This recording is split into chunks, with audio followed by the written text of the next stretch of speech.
1 November. Gita ही सर्व ग्रंथांची आई आहे. भगवद्गीता ही सर्व ग्रंथांची आई आहे. गीता ही वेदापेक्षा श्रेष्ठ आहे. वेद हे देवाच्या निश्वासातून निघाले, तर गीता ही त्याच्या मुखातून निघाली. गीतेचा विषय कोणता? गीतेचा विषय म्हणजे मोहाचा नाश करण्याचे तत्वदृष्ट्या आणि साधनदृष्ट्या विवेचन हा होय. गीतेची सुरुवात म्हणजे अर्जुनाला मोह झाला. याचा अर्थ असा की त्याला कर्तेपणाच्या अभिमानाने असमाधान उत्पन्न झाले आणि त्यामुळे काय करावे आणि काय न करावे याची शंका त्याला उत्पन्न झाली. गीतेचा शेवट म्हणजे अर्जुनाचा मोह नाश पावला. याचा अर्थ असा की कर्ता परमात्मा आहे हे निश्चित झाल्यामुळे जीवाच्या कर्माचे सुखदुःख संपले. खरोखर गीतेचे रहस्य सांगावे ज्ञानेश्वर महाराजांनीच. भारतीय युद्धामध्ये परमात्मा पितांबर नेसून अर्जुनाच्या रथावर बसून रणांगणावर अर्जुनाला गीता सांगते झाले. पुढे हजारो वर्षांनी भगवंत कपडे बदलून आले आणि त्यांनी ज्ञानेश्वरी सांगितली. ज्ञानेश्वरी ही भगवंताची वाणी होय. त्यात सांगितल्याप्रमाणे आपण आचरण करावे. मी मागे आहे, तू पुढे चल, हेच भगवंतांनी आपणा सर्वांना सांगितले आहे. एखादी उपवर झालेली मुलगी जर आपल्या मैत्रिणीच्या लग्नाला गेली तर ती समारंभ पाहून तिच्या मनामध्ये स्वतःच्या लग्नाचे आणि त्यातल्या त्यात सोहळ्याचे विचार येतील. त्याचप्रमाणे आपण पोथी ऐकत असताना त्यामध्ये वर्णन केलेल्या अवस्था आपल्या कशा येतील याचा विचार करावा. आत्मनिवेदन म्हणजे मी कोण आहे हे कळणे होय. प्रारब्धाच्या गतीने देहाला जी सुखदुःखे भोगावी लागतात त्यामध्ये आपण असल्यासारखे दिसावे, पण खरे मात्र नसावे. अशिलाचा खटला स्वतःचाच आहे असे समजून वकील कोर्टामध्ये भांडतो, पण खटल्याचा निकाल कसाही लागला तरी त्याचे सुखदुःख मानित नाही. वरून मात्र अशिलाजवळ दुःख दाखवितो. अगदी असाच व्यवहार मी करतो. व्यवहार सत्य मानणाऱ्या लोकात वावरायचे असेल तर बाहेरून त्यांच्यासारखे वागणे जरूर आहे. असे वागत असताना आपले भगवंताचे अनुसंधान चुकू न दिले की व्यवहार हा खेळ बनतो. कधी हार तर कधी जीत.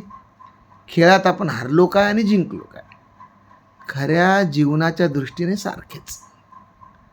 तरी खेळ खेळताना मात्र तो जिंकण्याचा चांगला प्रयत्न करावा. भगवंताचे नाम घेतले की ही युक्ती आपोआप साधते. म्हणून रात्रंदिवस माझ्या माणसांना मी सांगतो की वाटेल ते झाले तरी भगवंताचे नाम सोडू नका. 306. भगवंताच्या इच्छेने सर्व घडत आहे ही भावना ठेवून आपले कर्तव्य करणे हे गीतेचे सार आहे.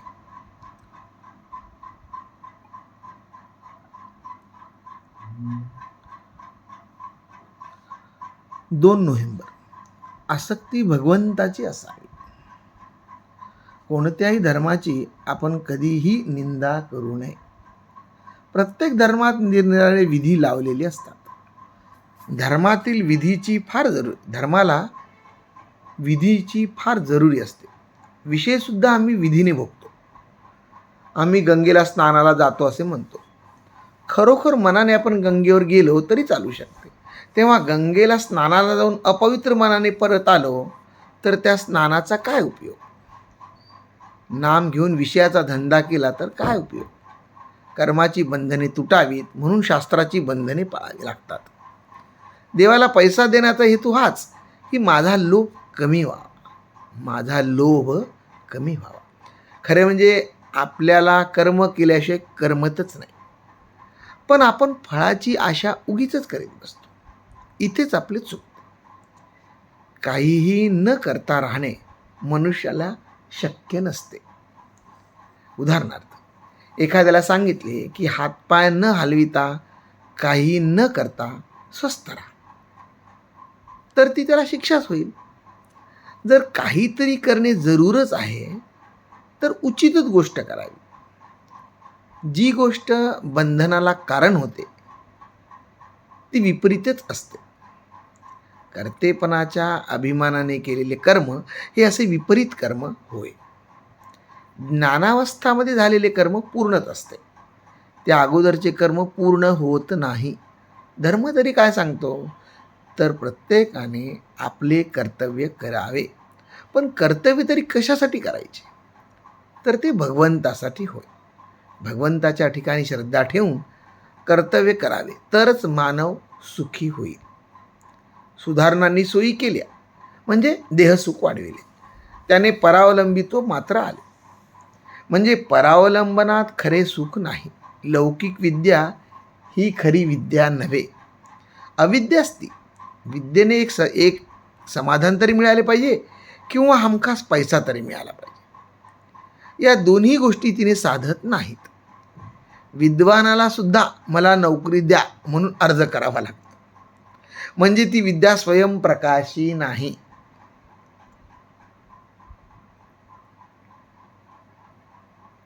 जीवनाला हवा, पाणी, अन्न ह्या वस्तू आवश्यकच आहेत.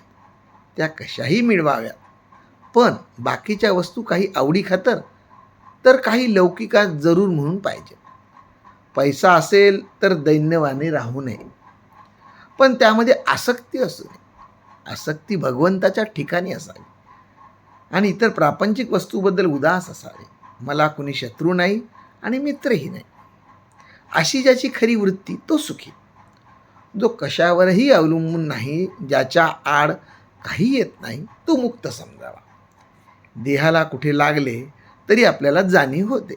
त्याप्रमाणे मनाच्या सर्व वृत्तींमध्ये भगवंताचे स्मरण असणे हेच अनुसंधान होय.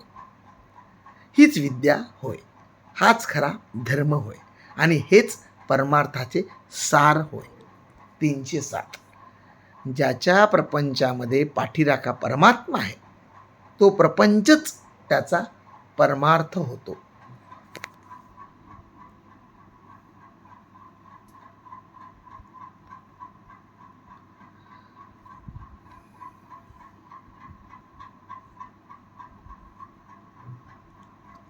तीन नोव्हेंबर. विषय मनात आले की भगवंताची आठवण करावी. भगवंता माझा भोग बरा कर, असे आपण जर त्याला म्हटले नाही तर त्याच्या स्मरणाची जाणीव आपल्याला होईल. भगवंता माझा भोग बरा कर, असे आपण जर त्याला म्हटले नाही तर त्याच्या स्मरणाची जाणीव आपल्याला होईल. भगवंताच्या स्मरणात आनंद आहे. आनंदाची जाणीव झाली की दुःखाची जाणीव कमी होईल. अनुसंधानाने जे काही साधायचे ते हेच. भगवंताच्या आड येते त्याची पर्वा करू नये. भिक्षा मागण्याचा जरी प्रसंग आला तरी भगवंताचे अनुसंधान सोडू नये. घरदाराला रात्रीच्या वेळी आपण पहारा ठेवतो, चोर येतील त्यावेळेस सावध राहतो. तसेच संधीच्या वेळेस भगवंतापासून दूर होऊ नये म्हणजे झाले. वेळेला सावध राहणे ज्याला साधत नसेल त्याने अखंड सावध राहावे. विषय मनात आले की तिथे भगवंताची आठवण ठेवून द्यावी. अंते मती सा गतिही, अशी आपल्यात म्हण आहे. जन्मात जे केले नाही ते मृत्यूच्या वेळेला कसे आठवता येईल. एवढ्याकरता भगवंताच्या अखंड स्मरणात राहावे. भगवंताचे नाम हे औषध समजावे. भगवंताची प्राप्ती हे त्याचे फळ. औषध मात्र थेंब थेंब आणि सतत पोटात गेले पाहिजे. नामस्मरण जर शेवटपर्यंत चालू राहिले तर तो योगच आहे आणि त्या एकाशी योग साधणारा तो योगी समजावा. एकच ठिकाणी सबंध कापसाचा एकच ठिणगी सबंध कापसाचा नाश करायला समर्थ असते. त्याप्रमाणे भगवंताचे नाम सर्व पापांचा नाश करायला समर्थ असते. आपण ते आवडीने, तळमळीने, भावाने घेत नाही, त्यात नामाचा काय दोष. नामाची भावना वाढविणे हीच उपासना. एखाद्या आईला सांगितले की तू मुलाला जवळ ठेव पण त्याच्यावर प्रेम करू नकोस. तर ते जसे शक्य नाही त्याप्रमाणे नाम घेणाऱ्याला सत्कर्म टाळू म्हटले तर तरी टाळता येणार नाही. एक वेळ भजनाला देहबुद्धीची झळ लागेल, पण नामाला ती नाही, हे लक्षात ठेवावे. मरणाच्या मागे स्मरणाचा ससेमिरा लावून ठेवावा, म्हणजे मरणाची भीती नाहीशी होईल. खरोखर भगवंताच्या नामाची तळमळ मनापासून लागायला हवी. 13 कोटी जपामध्ये अंतःकरणाची तळमळ ही जास्त उपयोगी पडते, यात शंकाच नाही. भगवंतापासून वेगळे न राहणे, त्याचे विस्मरण होऊ न देणे, त्याच्या स्मरणात राहणे, त्याच्या नामात राहणे, यातच खरे समाधान, शांती आणि सुख आहे. खरे सांगतो मी, मनुष्याने जन्माला येऊन एकच करावे, आपण नामात राहावे आणि दुसऱ्याला नामास लावावे. संसारात न्यून पडू देऊ नये, पण भगवंताला विसरू नये. भगवंताच्या स्मरणात स्वतःस विसरावे. सर्वानुभूती नम्र होणे हाच अभिमान घालविण्याचा उपाय होय. इतर साधनांनी जे साधायचे ते नुसत्या अनुसंधानाने साधते, हाच या युगाचा महिमा आहे. 308. मायेने आपल्यावर विषयास्त्र सोडले की आपण त्यावर भगवंताच्या नामाचे अस्त्र सोडावे, म्हणजे विषय आपोआप नाहीसा होईल.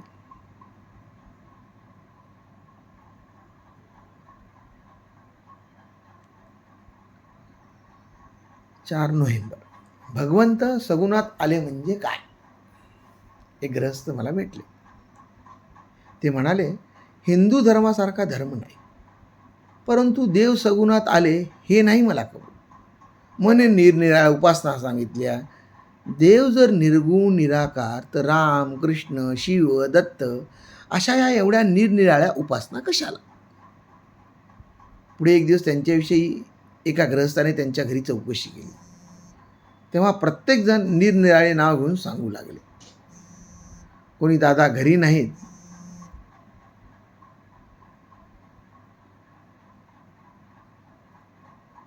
कोणी दादा घरी नाहीत असे म्हणाले, तर कोणी दामोदर घरी नाही म्हणाले, कोणी रावसाहेब नाहीत म्हणाले.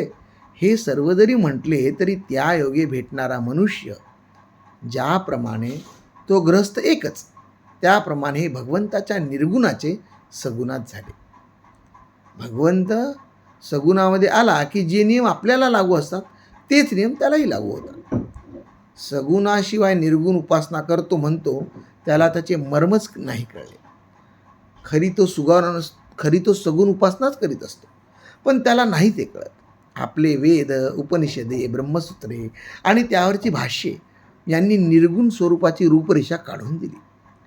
संतांनी तिच्यामध्ये रंग भरला आणि भगवंताचे सुंदर चित्र तयार केले. ही सगुण भक्ती होय. सगुण उपासनेपासून वाचून मोक्ष मिळणार नाही. उपासना याचा अर्थ अगदी निकट असणे, उपास्याचा गुण अंगी आणणे. तुलसीदासांनी रामोपासना अशी केली की ते स्वतः रामरूप बनले. तुळशीदासांचे रामायण ऐकत असता मनुष्य तल्लीन होऊन जातो. रामरूपी होण्यासाठी रामासारखे निस्वार्थी बनले पाहिजे. रामाने जग माझ्याकरता आहे असे न म्हणता मी जगाकरता आहे असे म्हटले. हा खरा परमार्थ. एक पत्नीव्रत, सत्यभाषण हे रामाचे 2 प्रमुख गुण होते. इतर अवतारातही महत्त्वाच्या गोष्टी आहेत, परंतु सर्वात रामचरित्र प्रापंचिकांना अत्यंत आदर्शरूप आहे. रामचरित्र सर्वांना सर्व काळी आदरणीय आणि अनुकरणीय होय.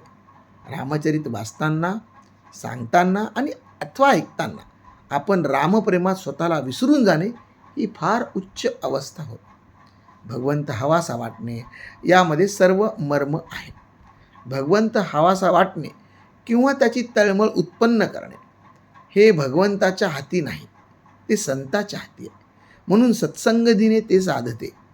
साधू संत येती घरा, तोची दिवाळी दसरा असे आपण म्हणतो. संत दसरा आणतात, मग दिवाळी आपोआप मागे येते. आमची वृत्ती विषयाकार झालेली आहे, ती काढून संत सन्मार्गाला लावतात. तोच खरा मुहूर्त की ज्या दिवशी आमची वृत्ती भगवंताकडे होऊ लागली. 309. भगवंताच्या प्रेमामुळे ज्याला समाधान मिळाले तोच खरा भाग्यवान.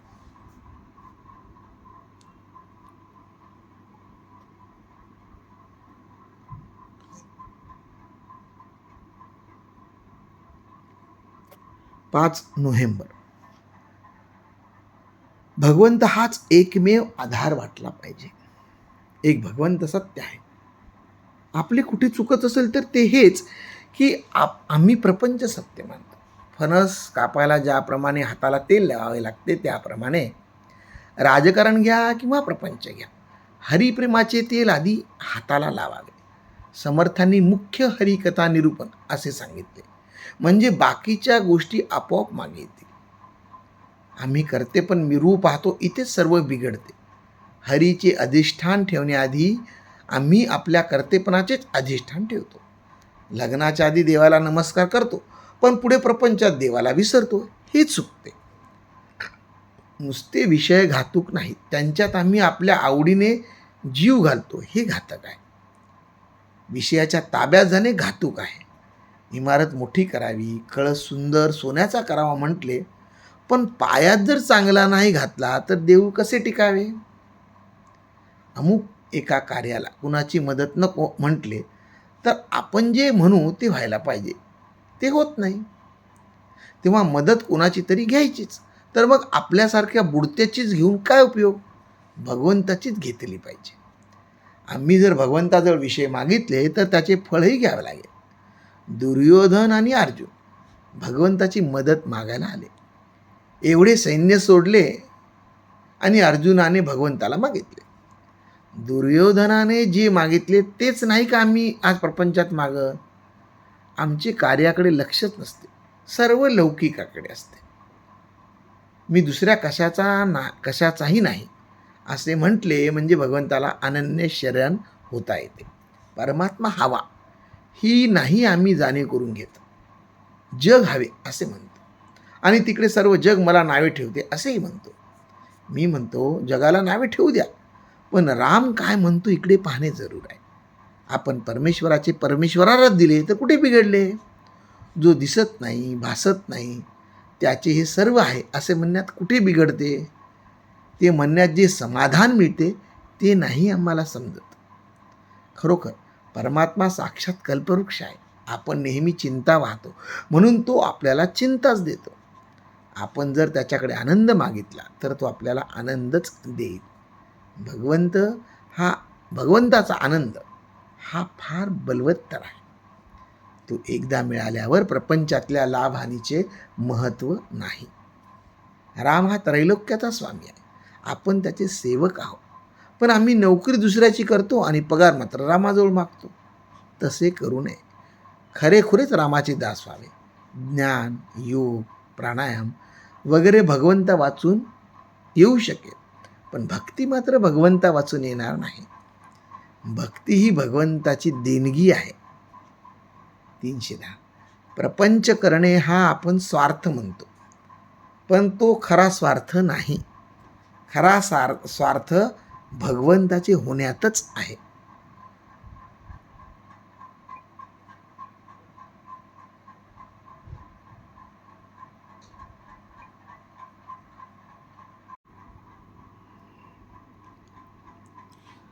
सहा नोव्हेंबर. भगवंताची कृपा. खरोखर भगवंताच्या कृपेशिवाय बाकी गोष्टी असून वा नसून सारख्याच आहेत. एखादी मुलगी लग्न होऊन सासरी गेली. तिथे सासू, सासरा, दीर, नणंद, जावा वगैरे सर्व लोकांशी तिचे चांगले आहे, पण नवऱ्याशी मात्र पटत नाही. तर तिला खरे सुख समाधान मिळणार नाही. परंतु समजा नवऱ्याशी चांगलेच आहे, पण इतरांशी तितकेसे ठीक नाही, तर तिचे अडणार नाही. तसेच एखाद्याच्या आजारात पैसा, डॉक्टर, औषधे, माणसांची मदत वगैरे सर्व गोष्टी अनुकूल आहेत, पण त्यात भगवंताच्या कृपेचा हात नसेल तर सर्व व्यर्थ आहे. याच्या उलट भगवंताची कृपा आहे, पण इतर गोष्टींचा अभाव आहे, तरी काम भागते. म्हणून सर्व बाबतीत भगवंताच्या कृपेची गरज आहे आणि ती मिळविण्याकरता त्याचे स्मरण हाच एक मार्ग आहे. समजा एखादी कुरूप मुलगी आहे. पुष्कळ ठिकाणी तिला दाखवली, पण ती नापसंत झाली. नंतर एकाने तिला पाहिली आणि एकदम पसंत आहे म्हणून सांगितले.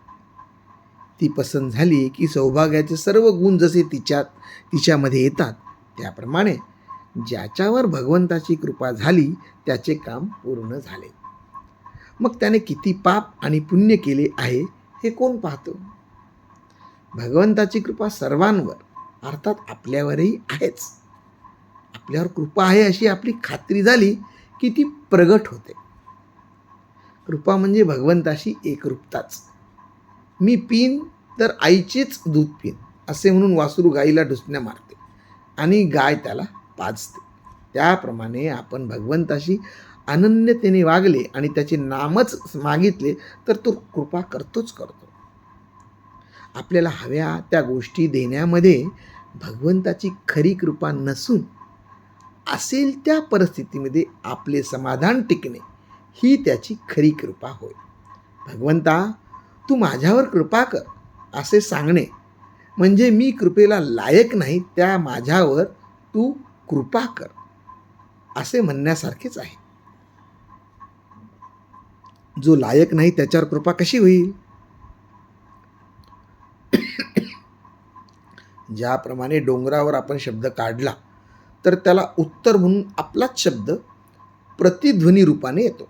त्याप्रमाणे भगवंताच्या प्रार्थनेचा प्रतिध्वनी त्याच्या कृपा रूपाने येतो. भगवंताच्या कृपेनेच त्याचे नाम आपल्या मुखात येते. भगवंताची कृपा आपल्यावर आहेच असे म्हणावे. ती काम करीतच असते, ती काम करीत असतेच. आपण आपल्या शंकेने ती झाकून टाकू नये. पुष्कळ केलेले देखील शंकेने व्यर्थ जाते. आपण नाम सोडणार नाही हे नक्की ठरले की आपली वृत्ती निशंक होते. जे भगवंताचे आहेत ते अहेतुक नाम घेतात. 311. कोणत्याही परिस्थितीत, कोणत्याही काळात आणि वाटेल त्या अवस्थेत घेण्यासारखे एक भगवंताचे नामच तेवढे आहे.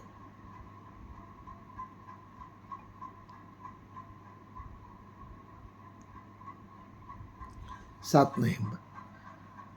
साधन निष्काम बुद्धीने आणि सावधानपणे करा. भगवंतापासून जो निराळा राहत नाही तो मुक्तच. मी भगवंताचा म्हटले की तिथे बद्धपणा संपला.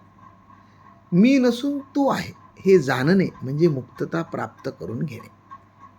देहात असून देहातीत राहतो तो मुक्त.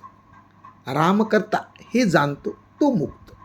माझे माझे असे म्हणून आपण बद्धावस्था लावून घेतो. बद्धाचे आवरण काढून टाकले की आपण मुक्तच आहोत. माझ्या मनावर कशाचाही परिणाम झाला नाही आणि समाधान कायम राहिले की मुक्तावस्था. माझ्यासारखा पापी मीच असे आपण मनानेच ठरवतो आणि दुःख करत बसतो.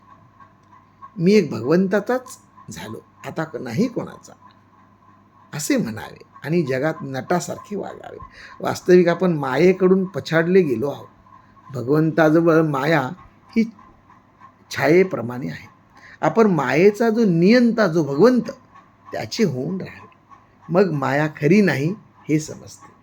मायेला ओळखणे म्हणजे विवेक आणि भगवंत ठेवील त्यात समाधान मानणे हे वैराग्य.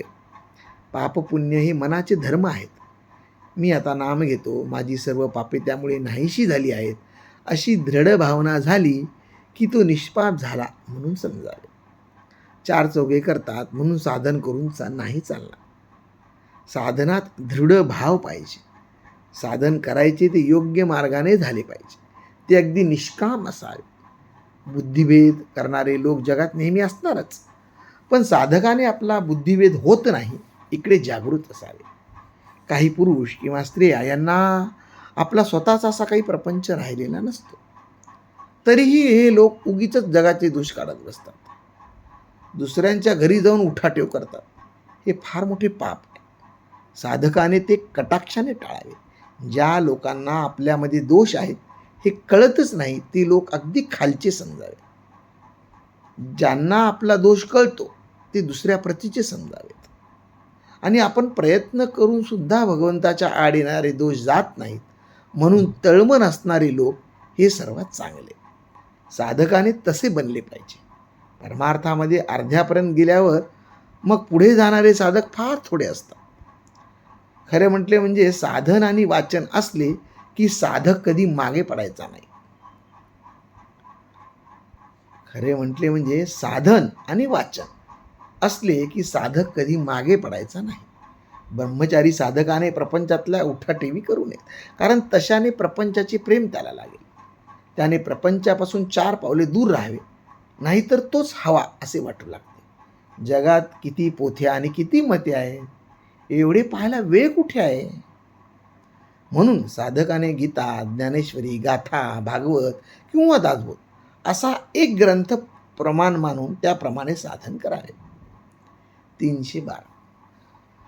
मुंगी डोंगरावर चढण्याचा प्रयत्न करते आणि कालांतराने का होईना पण वर पोहोचल्याशिवाय राहत नाही.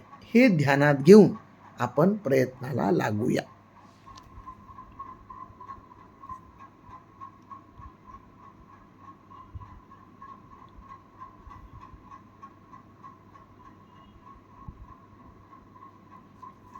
आठ नोव्हेंबर.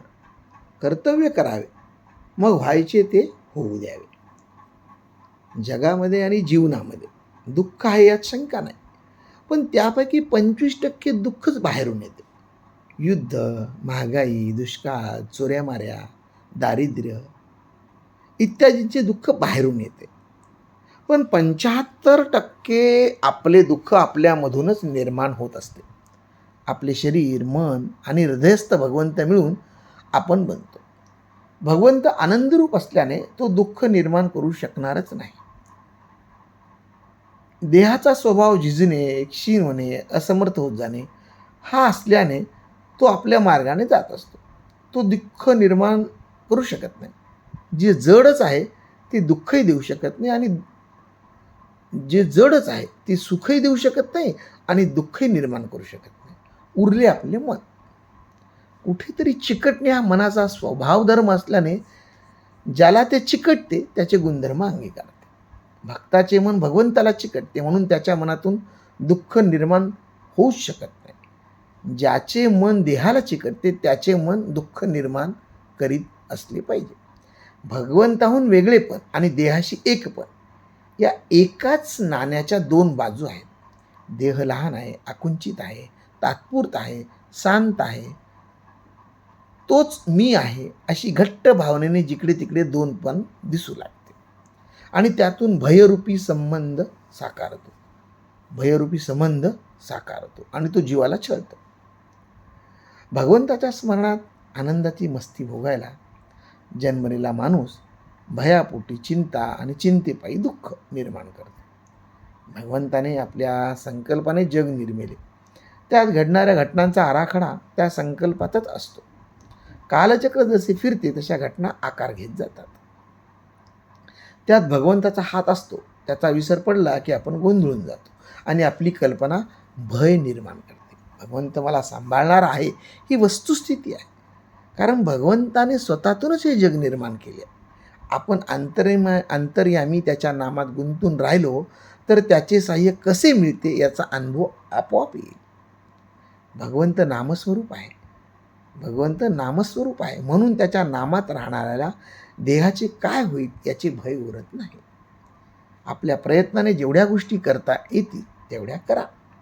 त्या होतच असतात. प्रयत्नाने फक्त आपला हात लागतो.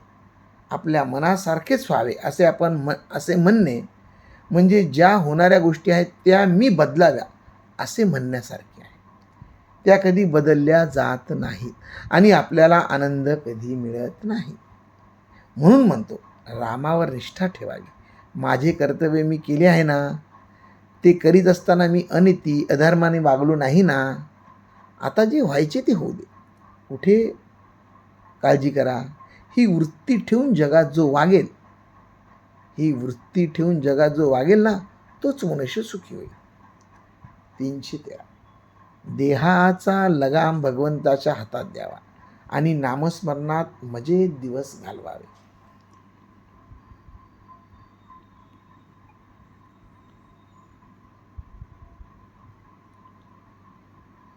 9 नोव्हेंबर.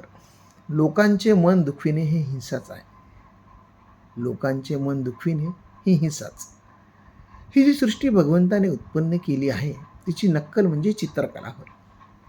चित्रकाराने रंगविलेले चित्र खोटे असून जे खऱ्यासारखे भासते त्याला उत्तम चित्र असे म्हणतात. भगवंताचे होऊन जी कला येईल ती खरी. भगवंताने आपल्याकडून जे करून घेतले ती कला समजावी. जे कर्म भगवंताकडे न्यायला मदत करते ती कलाच होय.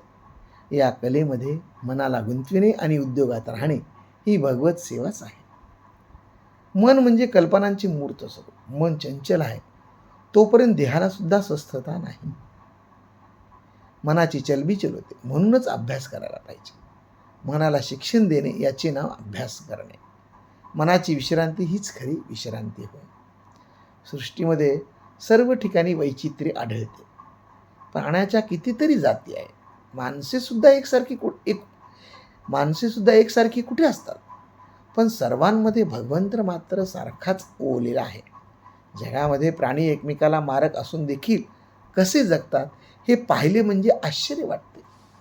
जगामध्ये माणूस आणि वाघ दोघेही राहतात, परंतु दोघांनाही एकमेकाची भीती असते, म्हणून एक दुसऱ्याला सहसा मारत नाही. ज्याच्यामुळे दुसऱ्याच्या हिताचा घात होतो अशा कृती करणे हे हिंसेचेच लक्षण समजावे. भगवंताच्या आड येणाऱ्या वस्तूंची हिंसा करणे ही अहिंसाच होय.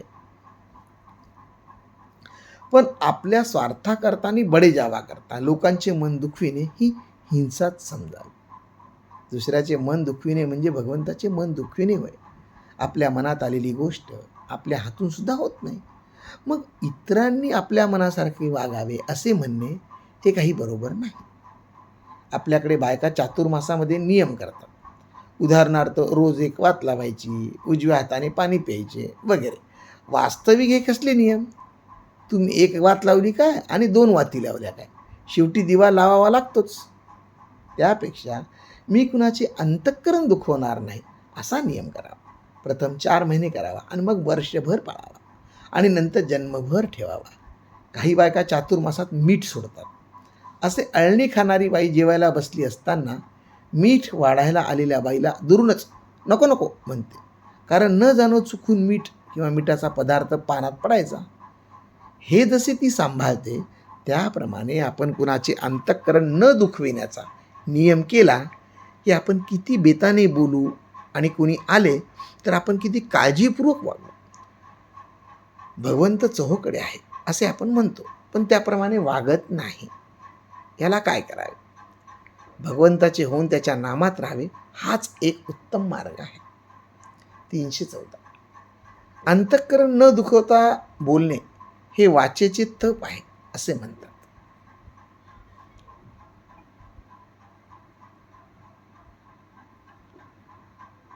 10 नोव्हेंबर.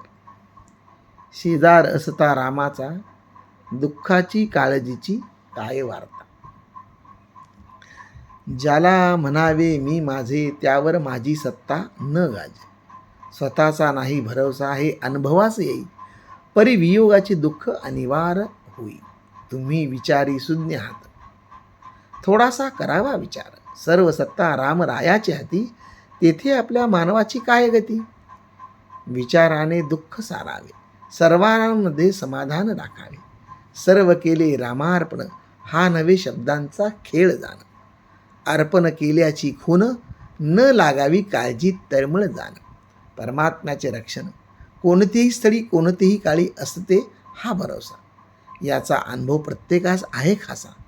ठेवा रामावर पूर्ण विश्वास, न करावे उपास तापास. उपास हा शब्द अलीकडील जाण, त्याच्या पुढे एक पाऊल टाकून उपासनेत राहावे आपण, तेथे आहे निर्धास्तपण. उपासापुढील ठाण उपासना मुख्य जाण. उपासनेत राहावे आपण, हेच रामाचे सान्निध्य जाण.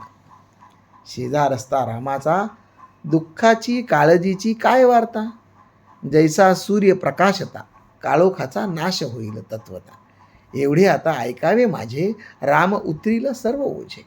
स्मरता रामाला, तो देईल समाधानाला. देवाकडे करावी विनंती, देह दुःख अति फार. होई रामाचा विसर, आता द्या नामाचे अखंड स्मरण. देवा देह केला तुला अर्पण. परमात्मा दयाळू फार, आपले हिताचे करील हा ठेवावा निर्धार. मी आहे तुमच्यापाशी हा ठेवावा विश्वास. न सोडावा आता धीर. सदा घ्या भगवंताचे नाम, जेने कृपा करील रघुनंदन. राम कृपाळू दिनांचा नाथ, तरी तो सर्व काही पाहत. आपले प्रारब्धाने आलेले कर्म ते त्यास न विसरता करावे अर्पण. सुखाने घ्या नामस्मरण, कृपा करील रघुनंदन. हा करावा उपाय, तोच समाधानाला नेईल खास. मागील गोष्टींची आठवण, पुढील गोष्टींचे चिंतन, हेच दुःखाला खरे कारण. स्वार्थ म्हणजे आपलेच आपलेपण, म्हणून माझा मीच दुःखाला कारण. आपण आपलेपणाने वागत गेले, दुःख सुख, सुख दुःख चिंता शोक यांचे मालक व्हावे लागले. सुख दुःखात चित्ताची न राहे स्थिरता, तीच त्याची खरी अवस्था. सुख दुःख परिस्थितीवर नसते, आपल्या जाणीवेवर अवलंबून राहते. दुःखाचे मूळ कारण जगत सत्य मानले आपण. 315. जोपर्यंत देही मी ही भावना, तोपर्यंत दुःखाच्या यातना. सारांश, देहतात्मका याचेच नाव दुःख. देह तादात्मक याचेच नाव दुःख. जय जय रघुवीर समर्थ. जय जय गुरुदेव दत्त. श्रीराम जय राम जय जय राम. श्रीराम जय राम जय जय राम.